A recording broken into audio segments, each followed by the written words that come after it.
Olá, tudo bem com você? Eu sou o pastor Vasconcelos e este é o meu, o seu, o nosso canal Embaixador de Cristo.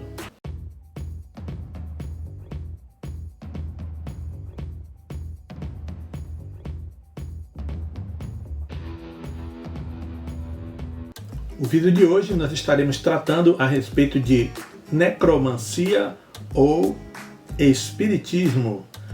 A palavra necromancia é uma palavra de origem grega, necromanteia, tá? Que significa uma suposta previsão do futuro através da comunicação com o espírito dos mortos. A necromancia ela era muito difundida na antiguidade. O segmento ganhou proporção na América do Norte nos anos de 1857 através da pessoa de Hippolyte Léon Denisard de Rivail, que passou a usar o nome de Allan Kardec após uma sessão mediúnica onde uma entidade, ali se apresentou perante ele como sendo um líder da sociedade celta, um líder druida da sociedade celta entre os anos de 58 a 44 a.C. Claro, para dar credibilidade, tem que ser antes do Senhor Jesus. Tá? Allan Kardec é o autor do livro o Evangelho segundo Allan Kardec. Esse livro, só pelo título, ele já contraria a palavra de Deus no livro de Gálatas, capítulo 1, versículo 8, tá? Que diz o seguinte: mas ainda que nós mesmos, ou um anjo do céu vos pregasse outro evangelho, além do que já vos pregamos, seja anátema, ou seja, maldito. Quando falamos, irmãos, de necromancia ou espiritismo, necromancia é o nome correto para quem pratica o espiritismo, tá? Biblicamente, um texto que trata diretamente a respeito desse tema está em Deuteronômio, no seu capítulo 18, versículos 9 a 12, que diz o seguinte: quando entrares na terra que o Senhor teu Deus te dá, não aprenderás a fazer conforme as abominações daqueles povos. Não se achará no meio de ti quem faça passar pelo fogo seu filho ou a sua filha, nem adivinhador, nem prognosticador, nem agoureiro, nem feiticeiro, nem encantador, nem quem consulte espírito adivinhador, nem mágico, nem quem consulte os mortos. Pois todo aquele que faz estas coisas é abominável ao Senhor. E é por estas coisas, estas abominações, que o Senhor teu Deus lança fora de ti. Lança fora diante de ti. As desobediências constantes de Saul fizeram com que Deus não respondesse mais às suas orações, ou seja, Saul já se encontrava perante Deus em estado de rebeldia. Você vai ver isso no livro de 1 Samuel, capítulo 28, versículos 6 a 19. Tá? Em estado de rebeldia, Saul foi consultar a pitonisa de Endor, que no passado o próprio Saul, quando rei, ainda em obediência a Deus, havia proibido a realização de consulta de espírito dos mortos, conforme está lá escrito em 1 Samuel, capítulo 28, versículo 13 e 14. Veja o que disse a feiticeira nos versículos 13 e 14. A mulher respondeu a Saul: veja um Deus. Ele perguntou: o que é que tu vês?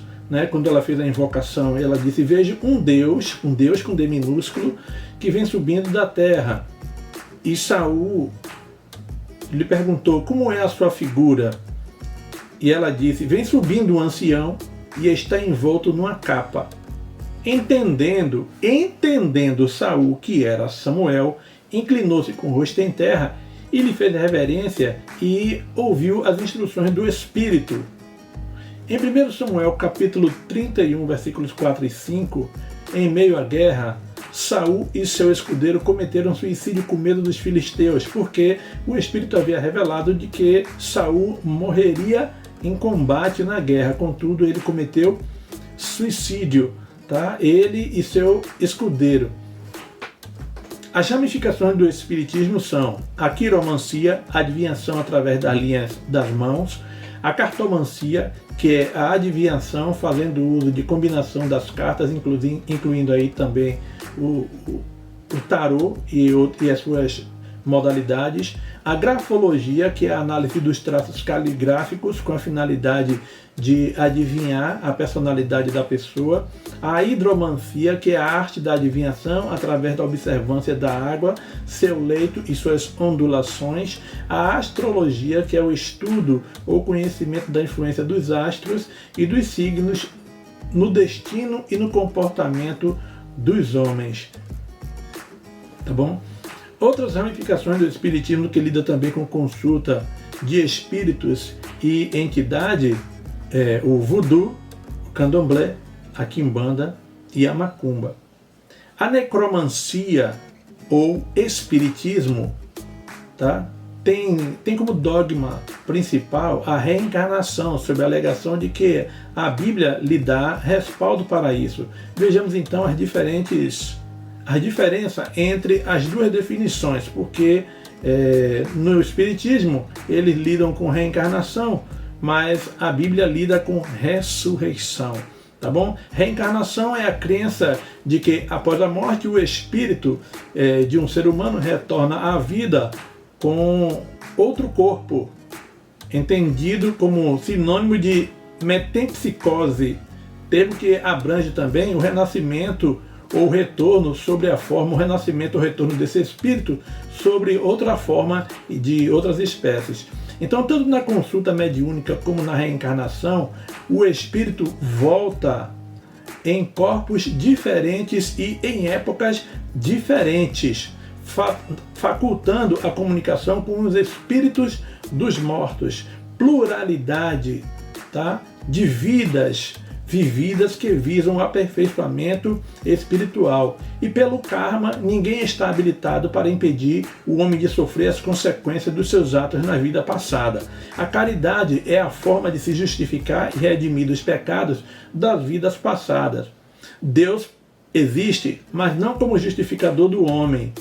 Jesus foi, dentre outros, mais um médium reformador judeu. Já na ressurreição, que é o que a Bíblia trabalha, é o ato ou efeito de ressurgir, voltar, né, da morte para o seu próprio corpo, tá bom? Então veremos todos os textos em que a Bíblia fala e trata da ressurreição. Por exemplo, o filho da viúva de Serepta, onde Elias orou a Deus e seu filho ressuscitou. 1 Reis, capítulo 17, versículo 19 a 22. O filho da Sunamita, onde o profeta Eliseu fez respiração boca a boca e o menino ressuscitou. 2 Reis, capítulo 4, versículo 32 a 35.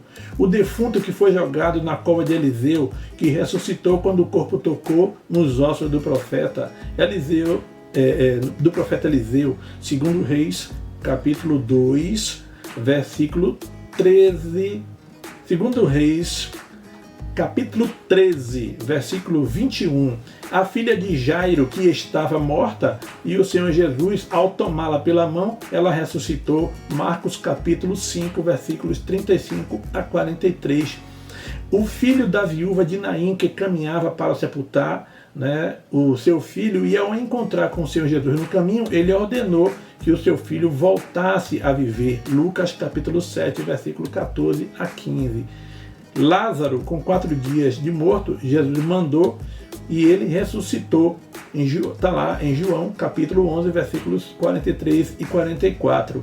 E o sétimo registro é Pedro, que foi à casa de Tabita, e chegando lá, ele entrou no quarto dela, orou a Deus e mandou que Tabita se levantasse, e ela ressuscitou. Atos, capítulo 9, versículo 40 a 41. Então, qual a lição, irmãos, né, que nós temos aqui dos textos lidos? Primeiro, no Antigo Testamento, todo aquele que obedecia a Deus podia vencer a morte. No Novo Testamento, todo aquele que obedecia ao Senhor Jesus também podia vencer a morte. Terceiro, Jesus veio para vencer a morte. Perante ele, ainda que o homem esteja morto, viverá. Está lá em João, capítulo 11, versículo 25. Quarto, ele é a ressurreição e a vida. Está lá em João, capítulo 11, versículo 25. Quinto, Jesus é o que foi morto e ressuscitou e está vivo para sempre. Apocalipse capítulo 1, versículo 18. Então, qual a lição da Bíblia que nós tiramos daí? É que os espíritos registrados na Bíblia, é que os espíritos voltaram para o seu próprio corpo. Eles voltaram para o corpo e que a que ele pertencia. Eles não voltaram para ser consultados, né, sobre passado, presente e futuro. Tá bom? Agora, por que Deus abomina a prática da necromancia? Ou espiritismo, como eles preferem, conforme está lá de Deuteronômio 18, 9 a 12. Tá? Primeiro, Isaías 43, versículo 11, diz: Eu sou o Senhor e fora de mim não há Salvador. Isaías capítulo 44, versículos 6 e 7. Assim diz o Senhor, Rei de Israel, seu Redentor, o Senhor dos Exércitos: Eu sou o primeiro e o último, e fora de mim não há Deus. 7. Quem há como eu, que o proclame e o exponha perante mim? Quem tem anunciado desde os tempos antigos as coisas vindouras? Que nos anuncie o que hão de vir.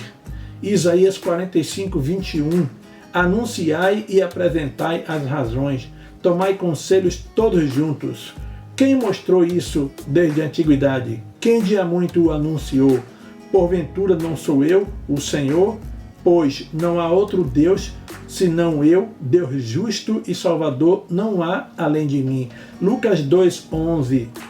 É que vos nasceu hoje na cidade de Davi o Salvador, que é Cristo, o Senhor. E Atos 4,12 está escrito que em nenhum outro há salvação, porque debaixo do céu nenhum outro nome há dado entre os homens em que devamos ser salvos. E Hebreus capítulo 9, taxativamente está lá. Hebreus capítulo 9, versículo 27, diz o seguinte: E como aos homens está ordenado morrer uma só vez, vindo depois disso o juízo. Então, irmãos, teologicamente, biblicamente, o homem, ele morre e ele não volta, ele desce à região do silêncio, tá bom? E teologicamente, o homem, quando o homem procede, tá, com o espiritismo, com a necromancia, quando ele procede com a necromancia, na verdade, Deus abomina a necromancia, a prática do espiritismo, seja lá que modalidade for,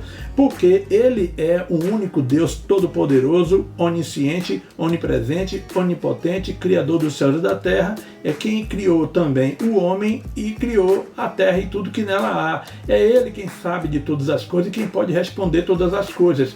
Então Deus se vê afrontado pelo homem quando o homem deixa de crer nele, esperar nele e confiar nele para que dirija a sua vida, quando vai buscar um espírito que na verdade ele não tem a garantia que é o espírito que estava naquela pessoa, né, que faleceu, porque a palavra de Deus diz que ele não volta. Então Deus se vê, na verdade, ele abomina o espiritismo, ele abomina a necromancia exatamente por isso, porque ele é Deus, ele é o Senhor, é todo-poderoso, é onisciente, ele é o alfa e o ômega, ele está do princípio ao fim do tempo, na eternidade. Então é ele quem sabe de todas as coisas, quem pode dizer para o homem o seu futuro e o seu passado e o seu presente. Então é necessário que o homem confie nele, aguarde nele, que ele cuidará da vida de cada um de nós. Então Deus abomina exatamente por causa desse princípio, porque o homem deixa Deus Criador, né, o Criador de todas as coisas, de lado para confiar em um espírito que na verdade ele não tem a segurança, a confiança e a certeza de que aquele espírito é realmente daquela pessoa que está ali diante dele, tá bom? Então, se você gostou desse vídeo, irmãos, se você não é inscrito no canal, você se inscreve no canal. Se gostou do vídeo, você deixa o seu joinha, tá bom? Para que possa valorar na plataforma, e também você possa, deixa aqui seu comentário para que nós possamos responder em seguida o que é que você achou, e compartilhe o vídeo para que você possa cooperar, levando a outras pessoas esse conhecimento, tá bom? Que a graça do Senhor Jesus, o amor de Deus e a comunhão do Espírito Santo repouse sobre as nossas vidas, em nome do Senhor Jesus. Amém. Deus abençoe, a paz do Senhor Jesus, e até a próxima oportunidade. Amém.